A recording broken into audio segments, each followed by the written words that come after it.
Madame, monsieur, bonsoir. Ennemi infiltré, l'information a été passée sous silence dans les médias français et pourtant, elle est de taille. Un Marocain, Aziz Zagnan, est suspecté d'être le chef de Daesh en Espagne.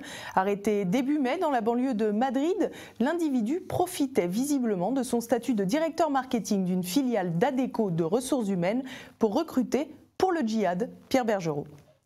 Aziz Zagnan était l'employé modèle depuis 11 ans dans la société Lee Heart Harrison en Espagne. Il avait un poste de haut cadre, directeur marketing. Il était connu pour être un chasseur de tête hors pair et l'État islamique ne s'est pas trompé puisqu'il était justement chargé de trouver des individus candidats au djihad. Pour sa mission, Aziz Zagnan avait tous les atouts. En effet, il disposait de la base de données pléthorique de son entreprise pour choisir ses recrues parmi les noms à consonance musulmane. Il était également très en pointe sur les réseaux sociaux, un support sur lequel Daesh se plaît à communiquer. Quoi qu'il en soit, les collègues d'Aziz Zagnan n'avaient aucun soupçon quant à sa loyauté. Pourtant, les renseignements le suivaient depuis près de 4 ans. Le SNGAF, syndicat des navigants du groupe Air France, a publié un communiqué mercredi pour s'insurger contre la perméabilité des bases de données. En effet, une autre filiale d'Adecco, Altedia, est en charge des salariés d'Air France volontaires pour bénéficier du plan de départ, des données que l'on peut supposer accessibles à l'ensemble des salariés du groupe Adecco, comme le redoute Patrick-Henri Hey, secrétaire de section du SNGAF.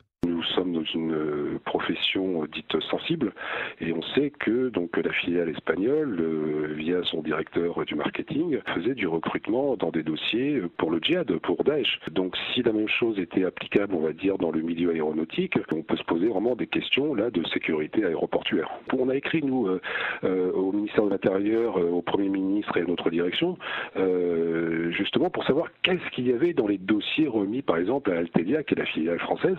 Est-ce qu'il y avait juste un nom, un prénom, ou c'était beaucoup plus complet avec nom, prénom, adresse, numéro de téléphone, mail ou là. Par contre, si c'est le cas, c'est ce qui a dû se passer aussi en Espagne, c'est-à-dire que cette personne qui était dans la filiale d'Adecco Monde en Espagne a peut-être pris contact avec des gens ciblés via leur mail, leur adresse, et si c'était la même chose ici en France, ça serait grave.